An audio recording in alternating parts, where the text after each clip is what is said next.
Welcome to the Accidental Experts podcast. I'm your host, Bryce Hamilton. I'm a licensed clinical social worker and a child and family therapist. I have been in practice for over 15 years, and I'm also a mom of 4.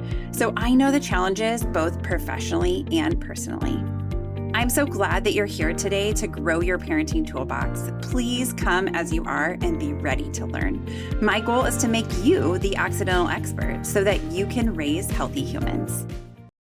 Hi, everyone. Welcome back. I'm so glad you're with us today. So we have Nikki Rotshtien, and she is a child and family specialist, and she is a parenting expert. And she's going to be sharing with us her tips and tricks for how to help our kids get along with their siblings and how to navigate this relationship that we're creating in our family by having multiple kids. So with that, let's get to Nikki. I am so excited to be here. And you should just know this topic that you invited me on is something that people ask about all the time. Yes. All the time. Yes. I agree. People ask me about it all the time. Like how siblings and like how do we get them to work together? Because it's kind of challenging sometimes. It is. And it's funny. It's, siblings, there's lots of different types of sibling relationships. There's like the siblings of the special needs population. There are just regular sibling dynamics, or there's birth order issues where you might have like a very big age difference or kids too close in age. There's like so many different variables about siblings. Yes. And then it makes it hard to parent because like each kid is different. They're all their own unique person, right? And then sometimes we think we're going to like copy and paste our parenting approach from one kid to the next. Newsflash, it doesn't work most of the time. Does not work. Each kid is a world in themselves. But it's funny, each kid also has a different set of parents. Like I'm the youngest, I'm the youngest of 8 by a big age gap. So I had a completely different set of parents than my siblings. Yes. Like they laugh, the rules were different. Their personalities were different. The things they made issues about were different, like completely a different set of parents. Yes, because we're kind of learning as we go. I mean, hopefully we're learning as we go, right? And we age too. That's such a good perspective to remember that like each kid is also having a different set of parents. Yeah.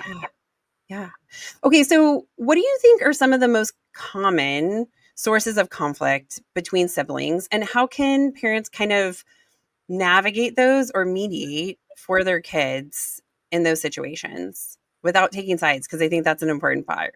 Well, okay, I'm gonna answer your last question first. I think it's so interesting that sometimes we think we know what happened because we were right there, and we have no idea what happened because it really could have been started hours earlier. And I remember with my oldest son, I was reading him that book, Alexander and the Horrible, Terrible, Very Bad Day. And I couldn't stop laughing as I was reading him this book because it exactly personified what happens in a parent's life. Like the kid woke up with gum in his hair.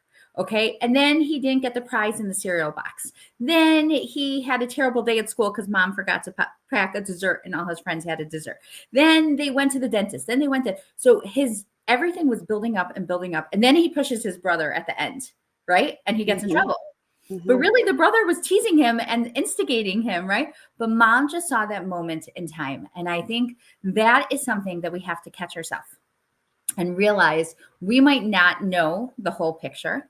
And so we have to be very quick about how we're disciplining and how we give out consequences.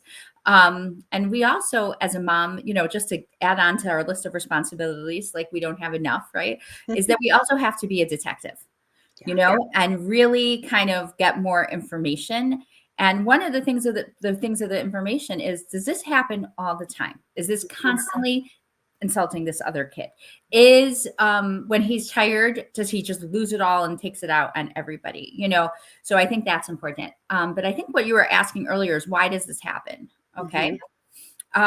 So I think first of all, we have to keep in mind, we chose our spouse or our partner, right?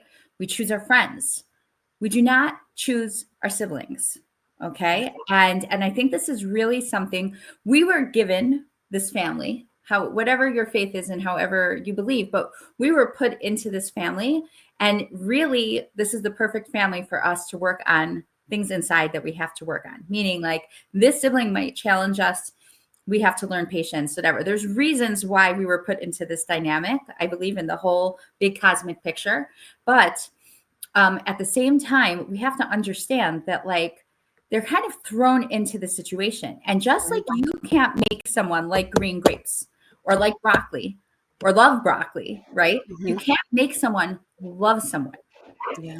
Okay. And I think this is where part of the problem lies, is that we kind of impose this on them. But what we can do is we can try to make a safe haven for everybody in the family, you know, and where we have respect for everybody in the family.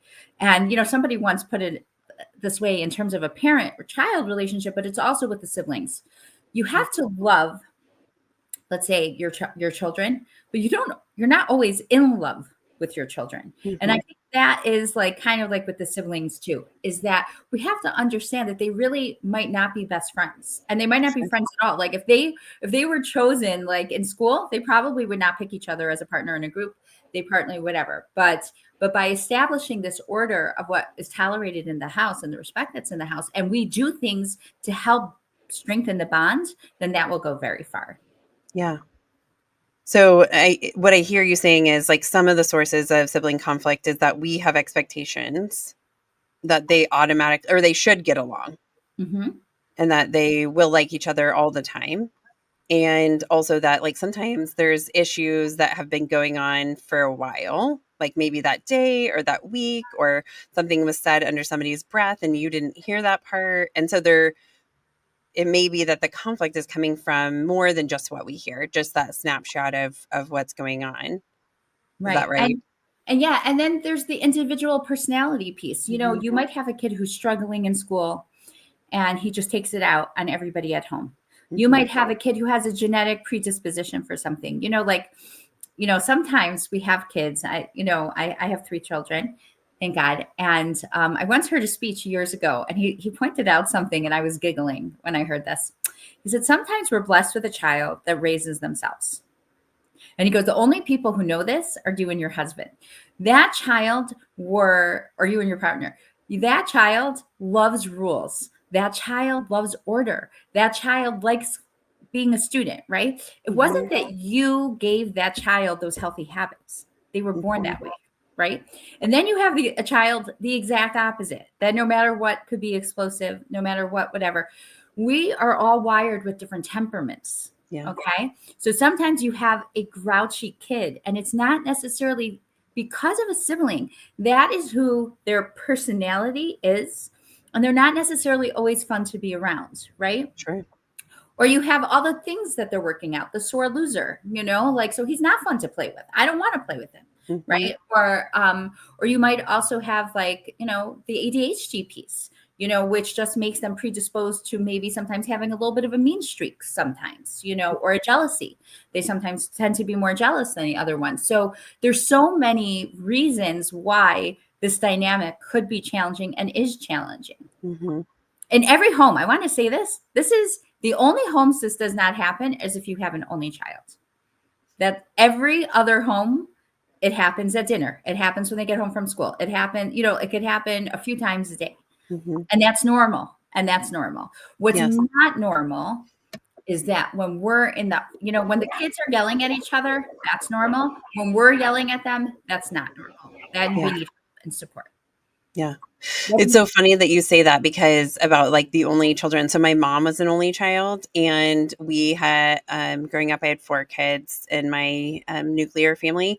And it makes me laugh because sometimes I would be in the car with one of my brothers and we would be like arguing. And my mom would be like, I wanted a sibling more than anything on this planet. And I did not get one. And you guys have all these people in your life and like you can't even get along. And I was like, we're just working through this. Like I was like, this is like normal. Like, and maybe it wasn't, because I'm sure we said some unkind things at times to each other. But I think, you know, it was funny to see that perspective of like, she was like, I wanted siblings so badly and you have them. Like, why can't you just get along? And it's obviously more complex than that. And I think there's obviously dynamics to being an only child. Like a lot of the only children that I see in my practice will feel like I want siblings. Like I want, like my parents are doing other things. And so I want, to have people to play with, or, like I always have to ask a neighbor or friend to play or whatever it is. But I think, thinking about that of like, it is typical that kids are getting frustrated with each other because they're negotiating this. So like, should our kids be yelling at each other? So yes, I mean it happens, but we as parents have to teach them. We are educators, right? Mm-hmm. So when people say work it out yourselves, that's not fair unless you taught them how to work it out. Yeah. Okay. But I don't want parents to think like, okay, I missed that moment when they were like 4 to 6. So now I'm stuck. You can still teach them things at different ages. You know what I'm Mhm. saying? It just looks differently. But Sure. we shouldn't just put them in a situation that's sink or swim. Mhm. Okay. And then what happens is they shoot from the seat of their pants and they give these like crazy consequences. And everyone's angry all the time at each other, at the parent, at things like that. So, so the name of my company, actually, Kavana Parenting, Kavana means intention, right? Mm. I'm all about like really training parents to not just think of, beyond the moment right now, but really give them the skills. Like, how do you teach them how to work it out? And how do you discipline? Because it all is connected, and when kids are in a fair and reasonable home, they're able to tolerate more and do more. And I think also, especially when the kids, things are consistent as much as we can. Life is not always consistent. We get thrown curveballs all the time. But when they feel that the parents are reasonable, when they feel that they're each celebrated and accepted and whatever, then they can take more. You know what I'm Yeah. saying? And then they listen more, and it just Mhm. creates a more harmonious environment. But I once somebody said this: normal is just a setting on your washing machine, right? And that's Yes. true. There's a very wide spectrum of what normal means. But Mhm. I think the point is when we're feeling that we're not managing and we don't know where to start, that's when reach for support. And we're so lucky that we're born now because there's so much support that a person could access right now. Yeah. Yeah. Okay, so talk to us about like what are strategies that parents can use to foster strong bonds between themselves and their children and maybe even siblings and each other, right? I think both of those parts are very different but also really important. So what advice do you have on that? Okay, so I like to build a home on a very strong foundation.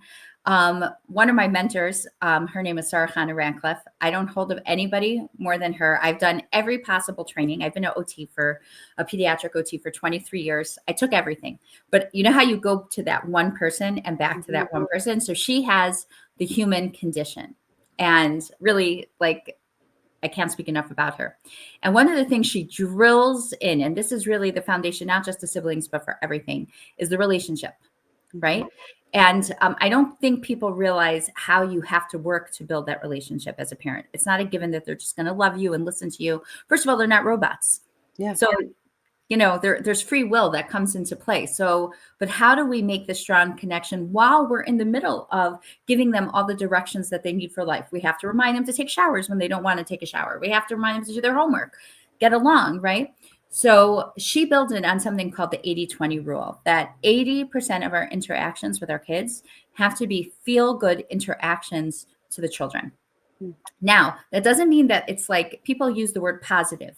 It's not positive. It's not like just saying you're great. Okay. So it could be like even things like humming in the background. It could even be like, you giving your husband or your partner a compliment, right? So what does that do? It creates this vibe and it makes the kid feel good. Also knowing their love language. Okay. Some kids hate praise. My daughter always reminds me, Mom, remember, I'm the kid who hates praise. Like this morning, honey, look how she got up this morning so fast. So she reminded me that's not what she responds to, right? Some kids love hugs, some kids hate hugs. So knowing what your child needs. And when they get older, by the way, 12 and up, it goes down to 90-10. So what is that 20 or 10? That's where we put all our criticism, because we have to give them a little bit of criticism, because guess what? Their siblings will criticize them.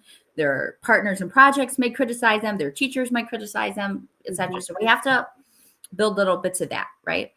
And then when we have that in play, okay, then we can start really strategically building them up and teaching them the positive behaviors. So a common one, okay, let's just think of like things that happen all the time. The brother walks past the sister and flicks her, or he pinches her, or he sings annoying songs while she's trying to eat dinner, right? So all these type of things, when we see them consistently, we can't just sit there, stop it, okay? Because that does nothing to the brain. I'm sure you've had a lot of speakers on here. I wish I should get into your library and see all the cool things. Yes, please. Okay, I really should do that. Yes. But I'm sure they talk about like the neuroscience of behavior, right? So does our brain change by hearing words like stop or don't? No, it doesn't. Doesn't do anything, right? So we have to wire the brain for what's the right behavior, right? So how do we do that? And this is what I teach parents, like the steps of this. We don't just go into like the sibling issue. We really have to have like things in place to build on. So my favorite technique that she's taught, and I use it all the time, even with my spouse, even, it works even in that way, is comment, label, reward. Okay. So let's say that flicking behavior happens. So the one time that he doesn't, now you comment, look what you did. You walked by her without touching her, right? You label, oh my gosh, that meant it felt so good to her. It felt so good to me and whatever. And you reward him with, and it could be different rewards for different kids. Some kids like stickers, some kids like a popsicle, some kids like stay up 20 extra minutes. What did you just do? You're wiring them for success of what's expected. And this works really great for the things that keep on happening all the time. But what about when it's pushing, grabbing, shoving, those type of things? Okay. Those fall into a category where we would give what's called a ticket level offense. What's a ticket? I don't know about you. I'll be very honest. I would speed if I wouldn't get a ticket sometimes. Okay. Sure. Like, especially in those areas where you just have like a big stretch or something like that. Right. But what's stopping me is that I really don't want to pay $250 to the city. Yeah. Right. It's annoying. It's annoying. That's really what the piece is. Right. So we have those ticket level offenses for things like that. Now, what about when there's blood or eyes or neck, pulling or something like that? That falls into a different category. That is real serious danger. And then we would kind of give that like a jail level offense. But we don't, when I teach discipline and things like that, I only will go into it after I know the family has that understanding of the other pieces first, right? Because the connection has to be there. Because if the connection's not there, they're not going to listen to you. And it's just going to go from bad to worse. And also what we can do to stop behaviors from happening or happening less frequently with that positive approach, that comment, label, reward. And believe it or not, that doesn't fall into that 20% of correction. When you do it like that, in that way, it actually falls into the 80% because they feel like you're reasonable and understood and, and that's how we'll see change. So it's not in the moment change. Like that's what people sometimes get frustrated. But I wanted to stop now. Like what? I wanted to stop right now. But you know what? We're talking about changing behavior. Think about our behaviors. I know. I'll ask you a personal question, Bryce. So okay, on New Year's, when you make like resolutions, if you do that, right? Do you find yourself for many years in a row working on the same thing? Yeah, I used to set New Year's resolutions and would pick like, okay, this year I'm going to really do it. Right. But a lot of times it's the same thing. I'm trying to exercise every day. I'm trying to eat healthy. Let's just say, right? It's something that didn't change overnight. Sometimes it took us years. And what happens is a lot of times parents come in and they'll have 10 things that they want to change about the kid. And I say, well, are you working on 10 things? You can't work on 10 things at a time, right? So we're going to pick the most important things and then we're going to hammer them, right? And we're going to have a plan in place. And that's what we kind of have to look at this in terms of sibling relationships too. But we have to realize this is the biggest investment because it's not only about their relationship with each other, which could be very fulfilling, even if they're so different, but it's also by teaching them skills, how to get along with each other in the same house. You're teaching them how to be a good college roommate. You're teaching them how to be a good employee. You're teaching them how to be a good spouse, one day. And the effects, that's huge. That's priceless. Yes. So it takes time. It takes time. Yeah. Well, and that makes sense. I think real progress, right, is not something you just like flippantly have, right? Like it's that you have nurtured it to create real change so that that is like a new behavior set that we have, a new response, because we all generally will react to a situation, right? And so if it's like, oh, this actually is a better way, we have to convince them, not by saying this is a better way. They have to actually experience that it's better. They have to believe that that's true, and they have to want to do that. Right. And we also have to teach them like what is compromise? What is negotiating? And that is a skill. And the more we teach it, then the less we need to intervene. Yeah. Right. And I think sometimes parents don't want to accept this, but we may need to intervene.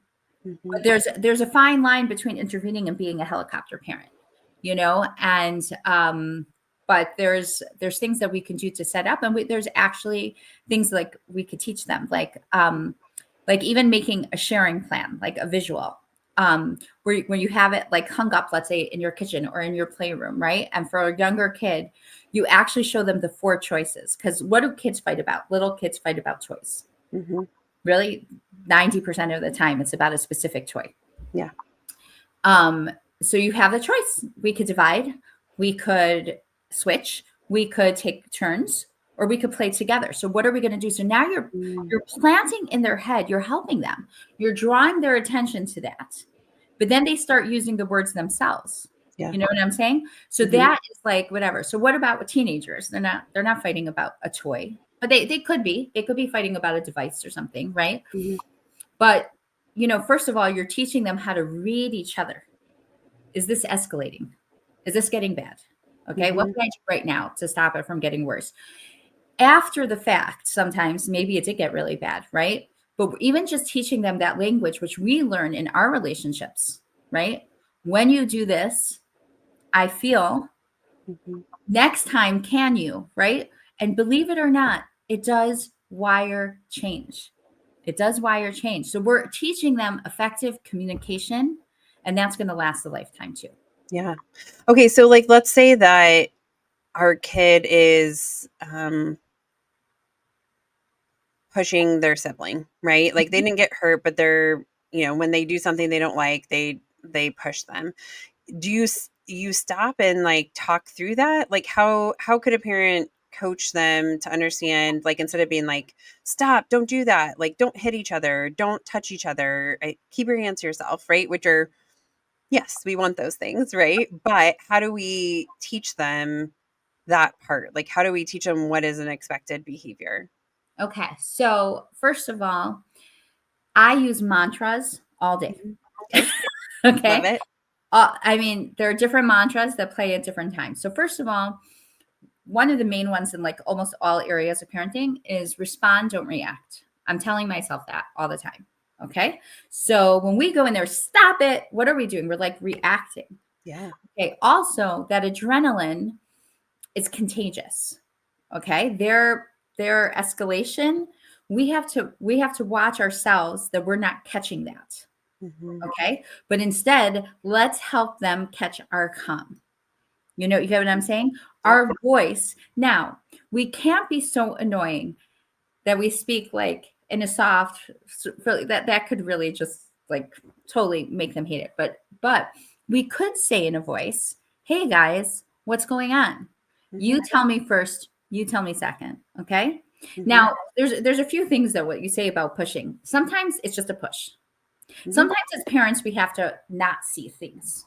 Okay. Because if we would comment on everything, we might actually be causing one kid to get more in trouble more than the other. Right.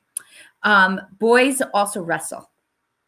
Okay. We are mammals, and mammals are very physical, and it's really fascinating. When you watch these like Planet Earth videos, you learn a lot of information about human behavior too. And one of the things that it was saying about polar bears is that they're actually pretty antisocial, but they get together just to wrestle. They need that, like, right. And okay, so we don't see it as much as girls. In girls, we don't see that level, but we do see it in boys. So we have to know sometimes when something is aggressive and when it's just kind of physical, because there's a difference. But also sometimes when we do see it as aggressive, one of the mantras I say, and this wasn't, my son is a only boy with 2 sisters, but he had a lot of friends over, right? And with friends, and you have good friends, they're like brothers, right? So you can have some of the same dynamic with those friends. That I used to have to tell myself, they're aggressive, but they're not violent. And as I'm walking over to them, I'm de-escalating myself, even though it's getting, it's my energy is kind of rising with this, right? Yeah, sure. But so we might talk to them fast first, like, hey guys, okay, but then we slow our voice down. And like for those who like to cook, just think of this. If you ever are making a meat, a roast, a brisket, something like that, what's the secret? Slow and low. Yeah. And that's the secret too with that type of intervention in that time. Now, if there's blood, if they're, at each other's neck or eyes are involved, you have to get in there as quick as possible. And there are times that you have to raise your voice. Okay. But Sure. those times are not all the times. Even though one of my friends used to joke with me, she had a bunch of boys. She goes, I see blood every day. She just said that as a fact, whatever. But for the most part, there can be aggression that's not violent. And that's when we do our learning moments. And when it's dangerous, then we just have to intervene. Yeah. But when you have the other pieces and parts in place, like what a jail level consequence is, they're going to do things less because they're also not getting punishments all the time. Parents don't realize that. The more consequences you give, the actually less effective they are. So should we so obviously we're working on the relationship, right? That's an important, critical, foundational piece. And I totally agree because I think my kids at my house seem to listen to me better when they care what I have to say, or when there's like mutual respect between, us and the kids. But so we're not consequencing that part of, like, we want relationships. So we're building that. And that's 80% of the time, or 90 when they're teenagers. And we're having not positive, but just like they feel good in those situations. So they feel heard, they feel valuable, they feel important. We're taking the time to hear both sides of a story. So let's say something happens where it's like the pushing and you say, hey, you go first and you go second. What do we do after that? So like, let's say we're like, okay, yeah, this pushing did happen. And maybe it stemmed from earlier today. Maybe it was just taking something. What's the next part? So I think sometimes there is a place for a consequence, but what we're wiring, we want them to learn this. First, we ask nicely, right? A lot of times let's say it's about a thing, right? Then if it's starting to escalate, so we try to negotiate, okay? And then if it's getting bad, we come and get help. But as they get older, okay, what we try to teach them is like this. There's a risk of coming to get mommy. Okay? Because one of you might be in the wrong and somebody might be getting in trouble. So there's this natural thing from them that they start to learn how much that they can do themselves to end it before they're both going to, let's say, get in trouble. So there is a place for these ticket level consequences, and there's sometimes also, like, if we're seeing something, like if this doesn't stop right now, right, we have something that's called like the 2 times rule. Like we're giving you the warning. Okay. But if it happens again, just know that this is going to happen, and so, but how do these things work? They could only work when structure is in place. And yes, there are people who sometimes live in very chaotic situations, but for those of us who can invest the time into doing this, your life will be more manageable. Their life will be more manageable. Your relationships will be stronger. Their relationships will be stronger. You get what I'm saying? Yeah. So yeah, there is places that, like, in the moment that you have to come in, but like when they start to see, like, oh my gosh, like either we're both going to lose this or we're going to do this, then they have a buy-in to really learn those negotiating skills. And let's say you're at that stage, you know what? You're just hearing this for the first time. So you have to understand you're punishing less because you're teaching them the negotiation. You're going through the steps with them. Okay, so guys, this is what we could do, and there are times, that you have to remove each other. And there are times that you have to be separated, just like us. Like sometimes somebody's annoying us, right? coworker. Maybe then we're going to go take our laptop and do it in the conference room. You know what I'm saying? To get a little space. We have to give them that space also. But something that's so important is also celebrating each one. Mhm. I think that that's really important, where everybody has the role in the family, that they feel seen, they feel heard. That's so important. And that they also feel special. You have that academic kid who just closes their eyes and they still get straight A's, falls asleep in class and they still get perfect grades, right? Mhm. You have the kid who works so hard and never gets above a C, right? But he might be the builder. He might be the one who could put together a bookcase. And you have the other one who's amazing at gymnastics. Like, let the kids feel celebrated, and they will celebrate each other also. Like, Mhm. let's say that kid who really struggles, but he got an 85 on spelling. Guess what, guys? We're all having popsicles tonight because he got a great grade on spelling, right? What we're doing is we're creating a unit. We're creating that we're a collective. I think so many times now people talk about doing things one-on-one with kids. That's great. But you also have to make us part of something together, Mhm. And the rewards for that are really great. Yeah. So it's creating a culture of family, of like, we're kind of like we're a team that we stick together too. Right. And even like phrasing yourself, like the Hamiltons are here, you know what I'm saying? Like, Mhm. or, and no one does it like the Hamiltons, like you start like creating this, but at the same time, when you're celebrating each kid, you're also making them an individual, because when they go to college, they are an individual roommate. And when they get married or have a relationship, they are an individual. So they need to know who they are, and not just like as a cluster. Yeah. So it's valuing both that individual and seeing them as an individual, but then also being part of a unit. Right. Yeah. And that they have like unique skills that they bring to the table, Right. right, within the family. You know what? Yeah. That kid who might not be the academic kid might be the street smart kid. Yeah.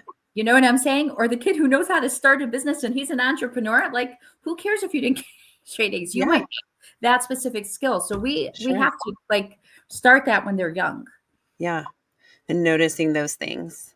Yeah. So, I mean, something that I imagine and I say to my own kids is like, I love it how you did whatever, like, or I noticed that you did this. That was really fantastic. So picking out those times, or that thing that your sister did would have sometimes bothers you, but you handled that super well, or you did this. So like really acknowledging their efforts and catching them when they do something well.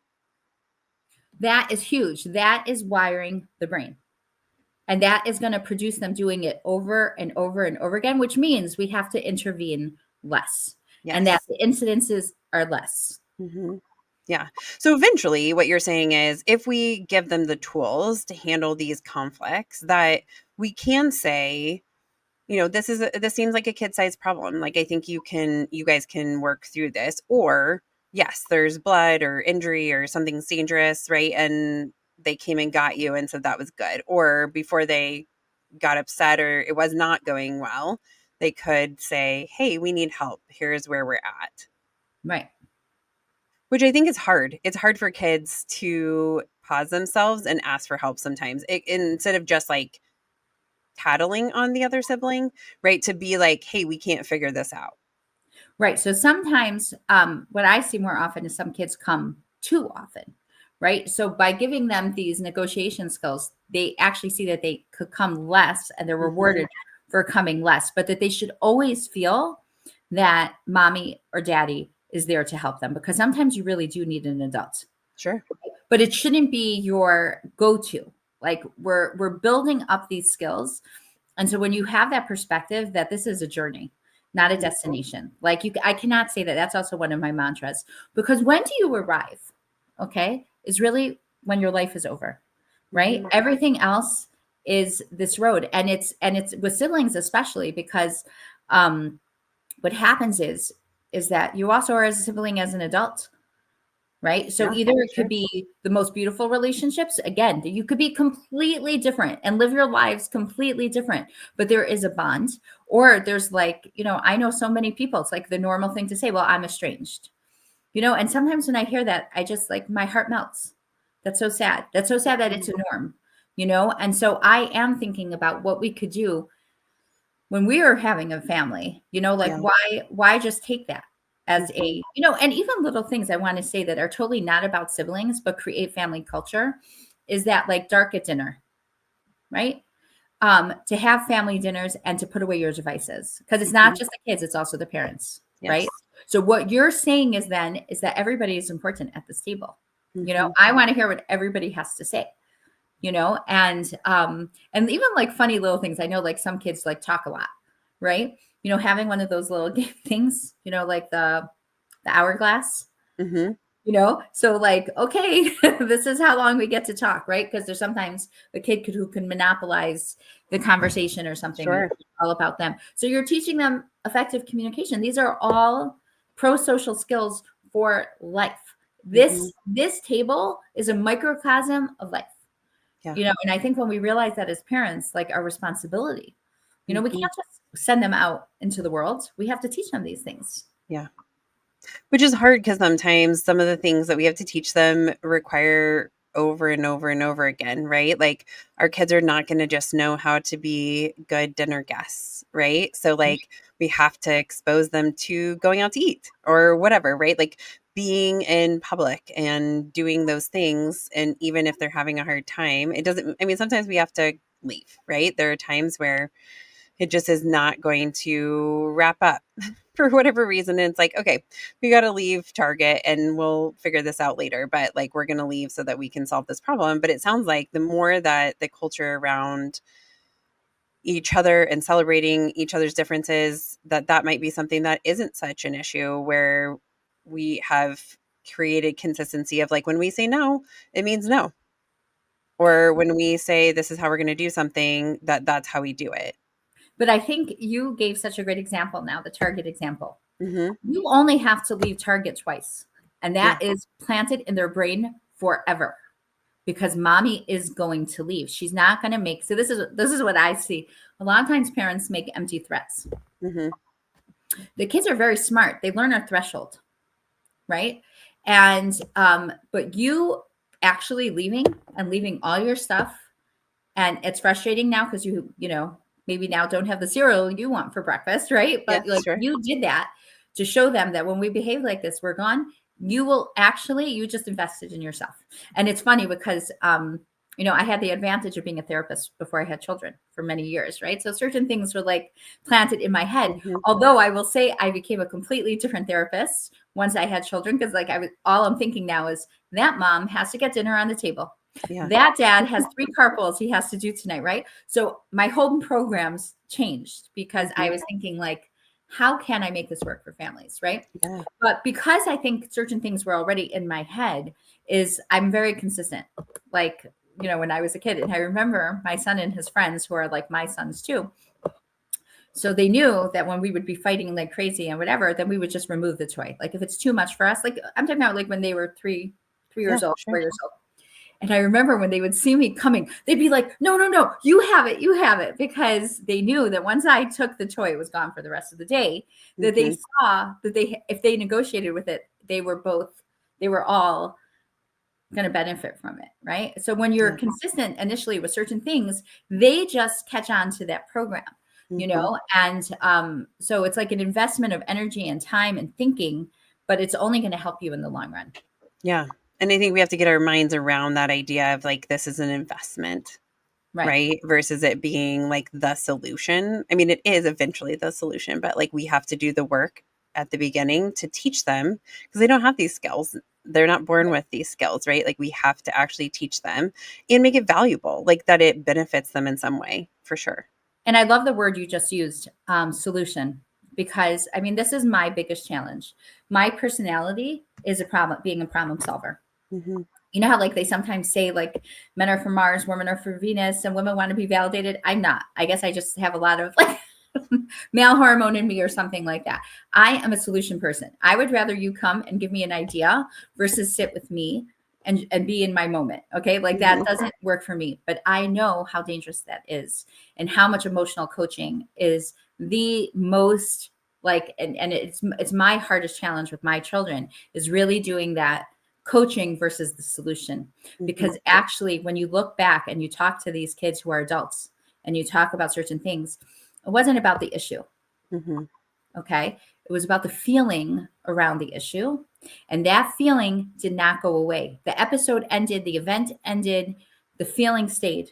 Mm-hmm. And either it simmered and then exploded later on, okay, and manifested itself in different ways, or it turned into aggression, or it turned into something else. So it really is about the feelings and not the solution. And I think that's why stopping, like, that, hey guys, so what happens? Asking those questions sometimes is giving them a chance to actually say their feeling, or ask them, so what did that feel like when that happened, right?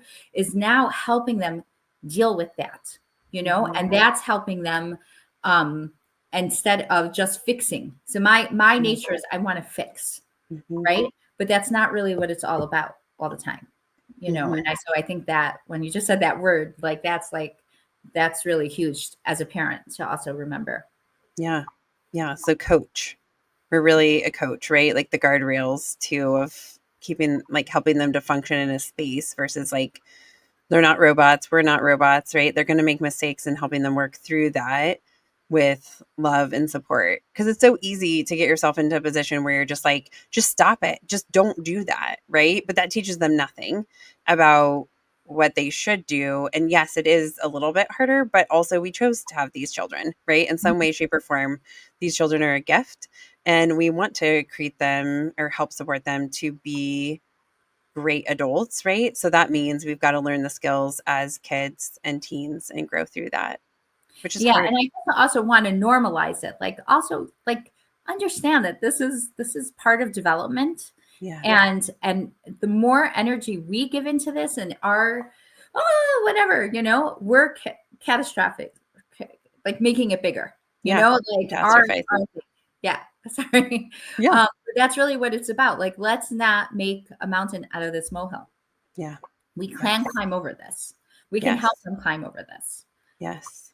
Yeah. And like I always say, it's not like they're not going to be in therapy from us, like telling them no, or from us, whatever, setting limits and things like that. But why are they going to be in therapy? And listen, my children may be in therapy from sitting down talking about me also, but like for the most part is that when we're reasonable, then, we're not the one that's yelling. Like, it's totally normal for the kids to yell.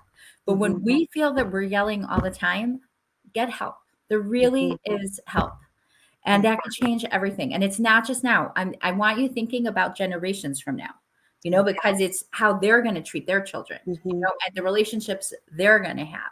So there's a huge, huge impact, directly. We should realize the responsibility that we have. But when we mess up, we're human. We're human. Like, part of that beautiful 80-20 relationship is, and that 20% is our mistakes also. So instead of sitting with it and whatever, just move on. Just move on. I'm going to try better tomorrow. I'm going to try to do whatever self-care I need so that I could be stronger for them. And we're starting over. Every day is a new day. We get a new sun every day, so we shouldn't just sit sometimes in our mistakes and let it bring us down. Yeah. Yeah. That's great advice. Cause I think oftentimes we're also very hard on ourselves as parents. Like, I'm not doing a good enough job. And it is hard. This is the hardest job. Truly, being a parent is harder than being a child therapist. I think giving the advice is easier than taking it ourselves, but like also so rewarding to have a household where you feel like you created a culture of connection and support and love. And those are things that I know parents will talk to me about. Like, I don't want my kids to like grow up and then never have anything to do with me. And I think this is part of that piece, right? Of like how we're handling conflict and creating this community within our homes of like love and support. And if that feel good feeling is there, I think that's going to be so important to maintaining those connections. And obviously we can't control everything, but I think these are pieces that we have a piece in. Right. So we have a piece in, You want your children to like run to your house, not run from your house in the future. And that's what, the word Kavana, like I said before, like it means intention. So I have two intentions in my head all the time, is that we're raising an adult. And that's because I was an OT for so long. And that's what we do. We teach independence, right? So I'm looking at everything from like how they're going to be in 15 years from this. Like, where is this going? Right.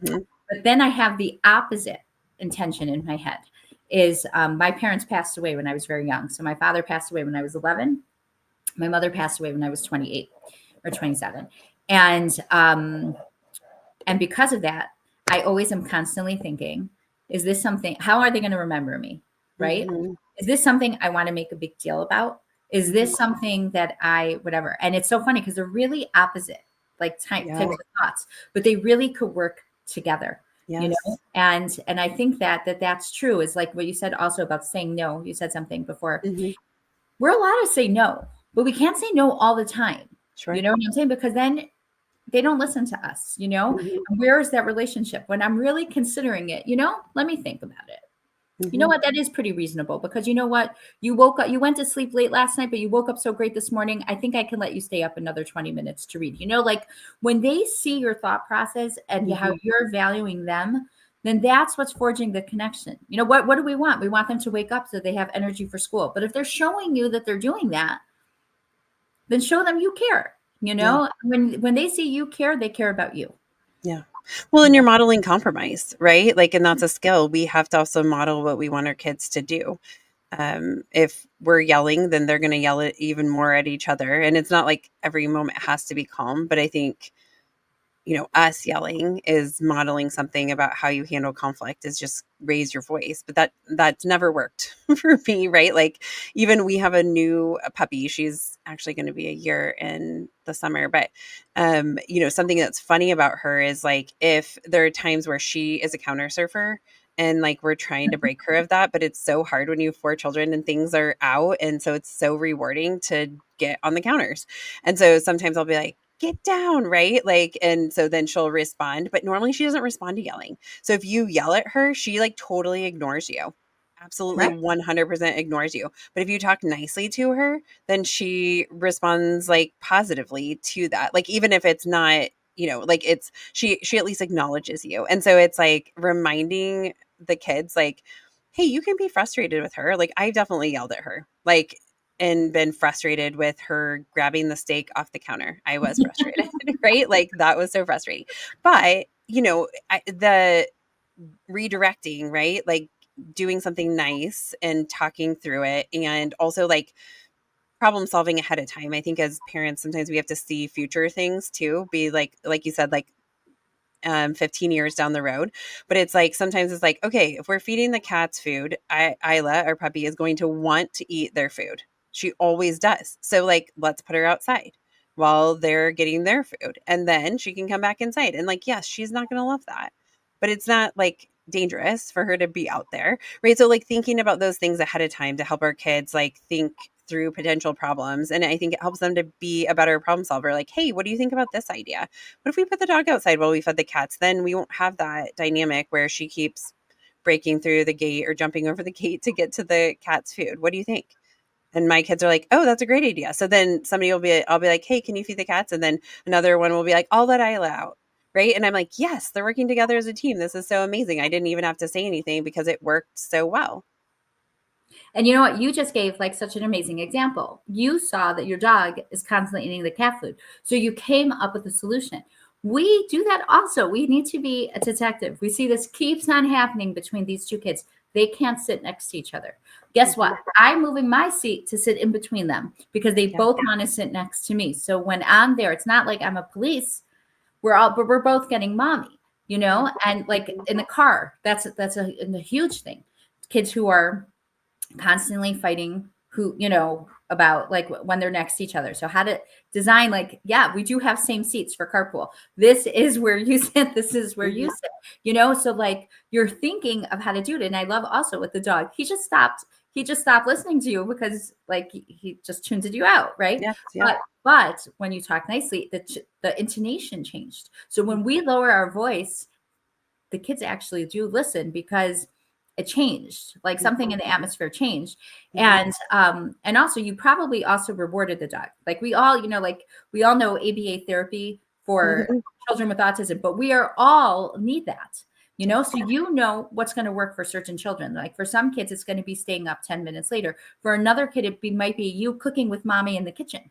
Yeah. Right? Or you going with dad to Target. Right. So it doesn't always have to be about a treat, but it's something that rewards that great behavior. And when you do that, that will cause more, like he's going to get off the counter to have, his food on the floor. So that example was so powerful. I love it. Yeah, thanks. Okay, so let's talk about birth order, because we kind of mentioned or alluded to this earlier. This is such an important thing. A lot of times parents will ask me, do you believe in birth order? And I'm like, yes, I absolutely do believe in birth order. There's so much to it. So there's so much to it.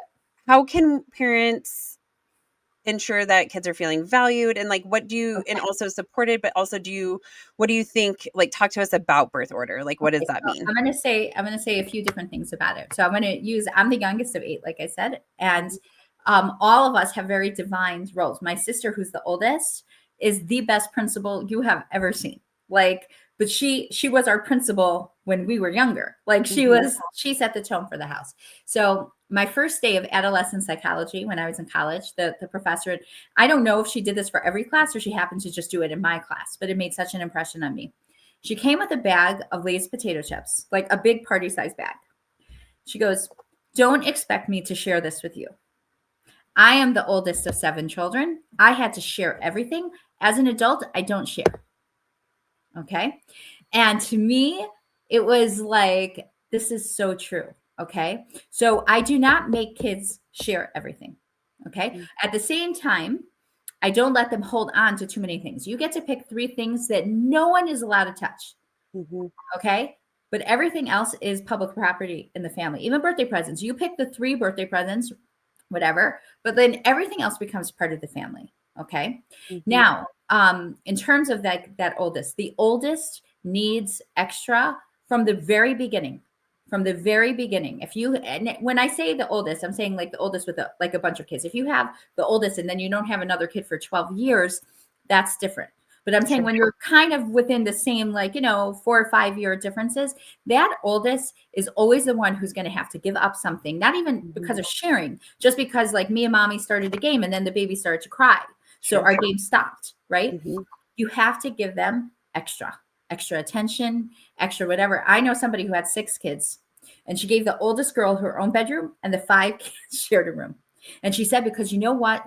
That kid is always having to deal with everybody else and everybody else's schedules from her schedules. Let her have her own space. And the other kids, they didn't even know. They just always shared a room. She had a few bunk beds or whatever. And I thought that was so cool. Okay. Now, older kids get more responsibilities. They should get more privileges and perks. And say it out loud. Say it out loud. You know what I'm saying? She's getting this, because she's the oldest, or we're doing oldest to youngest, like make that older kid feel very special. Now, the middle kids, and I think this is what we talked about before, is about making everybody seen and heard, right? Celebrate each of your children. Like that is so important, because then it's not just this clump. They feel like they're individuals. Okay. Now, it's very true in terms of like the middle ones are just more sensitive sometimes, just more giving, but watch out for them. Okay. We have to make sure that they're not doormats. We have to not impose giving in. A lot of times parents praise oh, she gave in. Oh, she gave in. Watch for that. Ask her. Don't let her be an invisible child. Did you really want that? You could tell him that you really wanted to play Monopoly instead of Locust. You could tell him, I'll play Locust first. Let's play Monopoly second. Don't just always give into what he wants. Sometimes there's a stronger personality in the family. And I think using their talents, but also things like chores and stuff like that. Really look at it. Is this fair? So sometimes you have a kid who, let's say, is an amazing baker and they make homemade snacks for everybody for school or something, or something like that. But they're really not a great cleaner. Don't impose that kid, okay, if you bake, you have to clean up. Maybe there's a kid who doesn't mind doing the dishes, kind of pair them together. Or you ask them, should we make a chore wheel? And every week, everybody gets to just spin it. And what you get, what would be fair to you? What do you think is a good idea? How should we do the dinner menu? Maybe is it Monday night is Jimmy and Tuesday night is Danny, make them feel that they're all part of it and they're all really seen and they're all really heard. Now, sometimes when everybody's getting their 80-20 and then one kid is complaining he got more than me, you could joke sometimes. Yeah, well, I love him more. Okay. But sometimes you can't joke about it. Sometimes you have to watch very carefully. Does one kid get more? And then it's not a joke, you know? But let's say you have that kid who notices that this one got 1/8 of an inch bigger piece of cake than me. Like they noticed everything. So you could tell him, you know, do you want to be the picker or the cutter? Because when he's like, he feels like he's in control, right? Because he really does see it. Like I am so not an eye for detail. I wouldn't notice.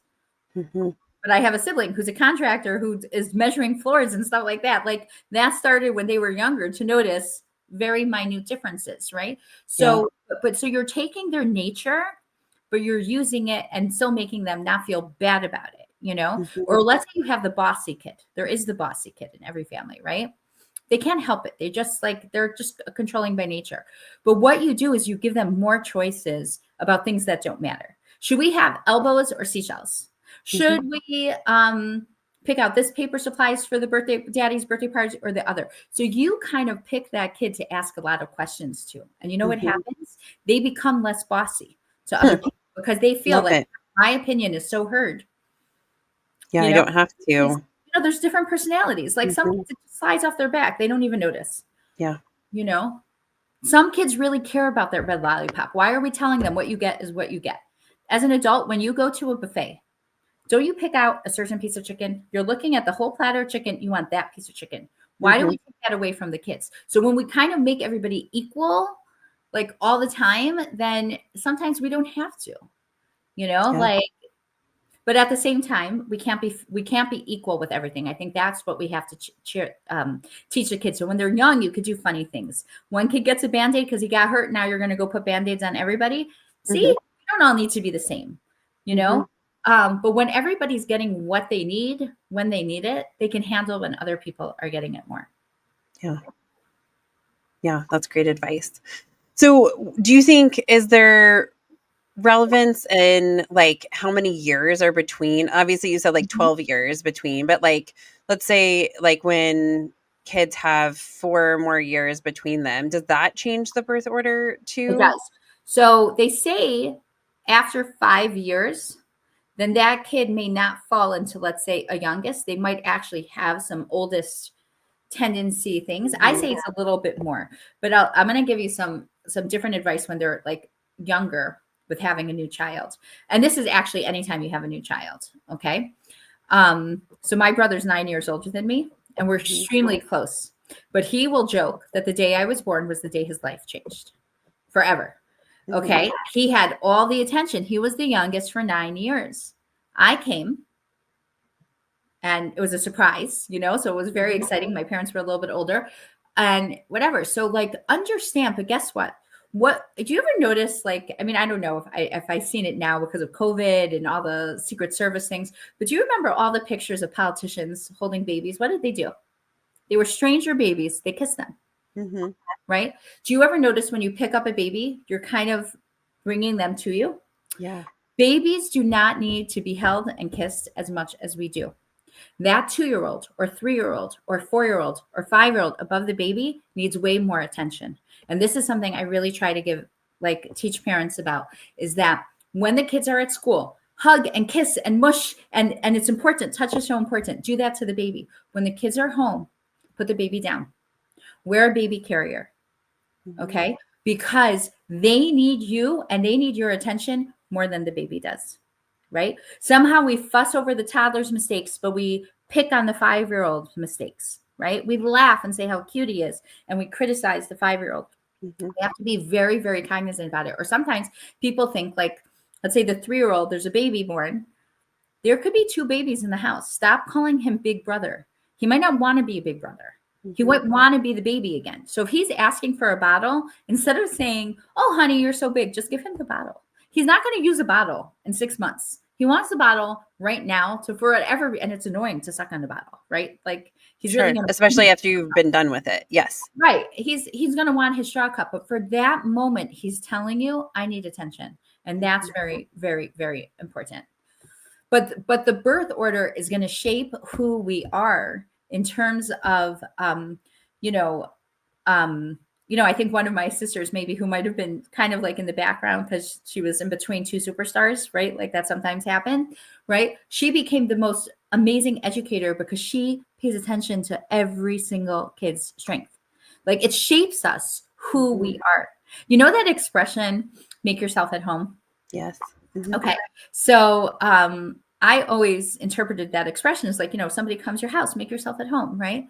No, we have to realize you make yourself. You yourself are defined in the home. You could be the nicest person, the most respected person outside the house. It's those relationships in the home that are going to shape you more than anything else in the world. And that's where your true definition is. And so that's why the relationships that we have to work on in the home have the greatest impact more than anything. It is so easy to be a good student. The definitions, you study, you get good grades or whatever, you will, let's say, go far. In the home, it's from the minute you wake up until the minute you go to sleep, you are challenged as a parent, as a sibling, as a whatever. Like sometimes you have to share a room with somebody you can't stand. Okay, they're a mess. You're so neat. You're so this, but you have to learn how to work that out. So when we support our children and coach them through that, then we are just helping them through everything that's going to happen in their life. Yeah, totally. Love that. Okay, so how do you feel like parents can balance, like when we bring into the equation, like kids who have special needs, or obviously we talked about personality being different or age having different requirements. How can we feel that we're doing things balanced and fair? Okay. Because I know sometimes we feel like kids will say, that's not fair, or you feel like it's unbalanced. And we've kind of talked about this a little bit about noticing each other's differences, but can you speak to that a little more? Yeah. So I worked, for 23 years with the special needs population directly. Okay. And so what I started to see with families is, okay, so I get very nervous about parents burning out. Okay, so sometimes a parent gets a new diagnosis and they saw that if I could do therapeutic writing and aquatics and this and come to OT and speech and PT, that whatever. And I never let them. Because I say what's going to happen is, first of all, you have other children, right?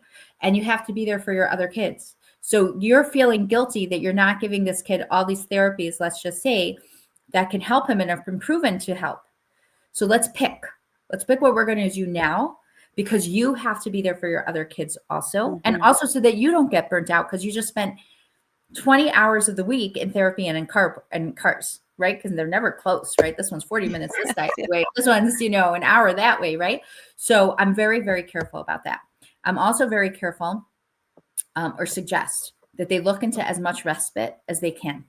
Okay. Sometimes there are summer programs. Sometimes there are relatives that could actually get paid to be a respite provider. So grandma could actually get paid to help with this child, where you then could do something with your other children. Okay. I think it's also important. Let's just say you were playing a game with your kid and your special needs child, something happened. And this happens all the time, right? Instead of just telling him he's such a good sport, this is where we do that emotional coaching. That is so frustrating. Every time we sit down, we never get to finish the game, right? Instead of just praising his, the attribute of him, just like, oh, you're such a good sport, right?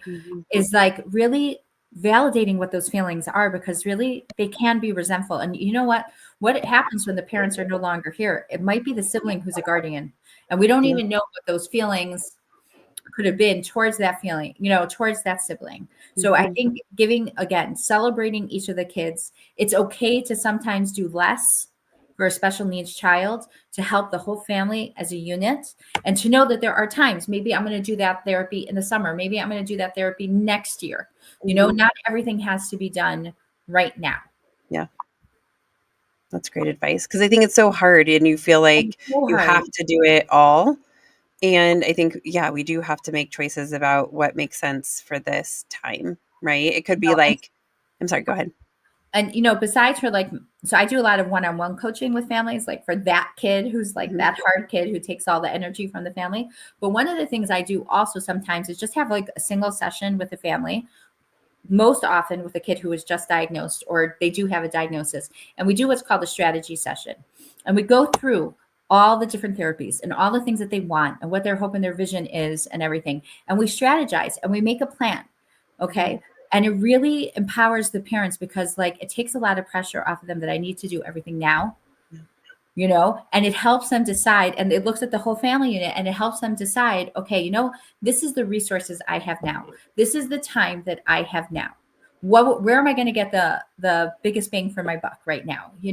And it's so helpful because they feel like tons of weight was taken off of their shoulders because they feel guilty all the time, which is so understandable. Like, but we saw online that when we do this, and they have all this overload and it really helps them. So, there's so many people in different cities who do this, who could really work with you and take advantage of that, but also really look into what programs are available. That sometimes, like, I know some people who won't send their kids to this, like the summer camp. There are sometimes special needs sleepover camps, right? They feel like, oh, I'm not ready to do that. But you know what?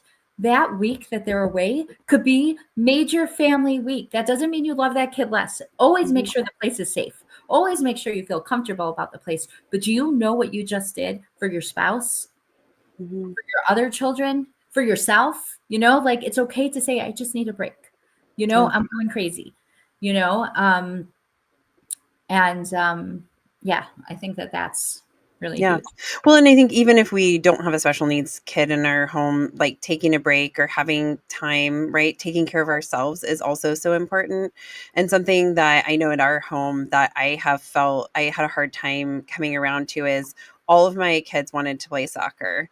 And then also, they each have something else that they're doing too.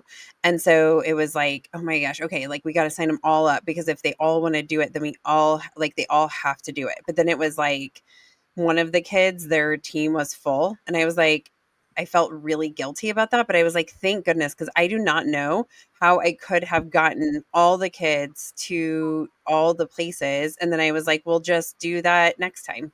Right. Like in the summer, you can play right. So it's just like one of those things where it was like, oh, that's really hard because you feel bad that like, if this kid is doing it, then everybody should be able to do it. But it doesn't always have to be that sense of fair, right? Like it can also be like, it can be a later thing too. And I think that's important for parents to hear. And also like, sleepaway camp is really expensive, right? So in our house, we kind of, one kid gets to go to sleepaway camp every summer. So there's a rotation. And I think that is like a fair thing. And also sometimes logistics with carpools or like, so my daughter's doing keyboarding lessons, piano, whatever, on Zoom because we couldn't take her and actually I think there's also now an online component. So it's actually even a little cheaper that not all the lessons are in person. So sometimes there's ways to do it where you're still giving it to the kids, but that everybody's not being pulled or sacrificing.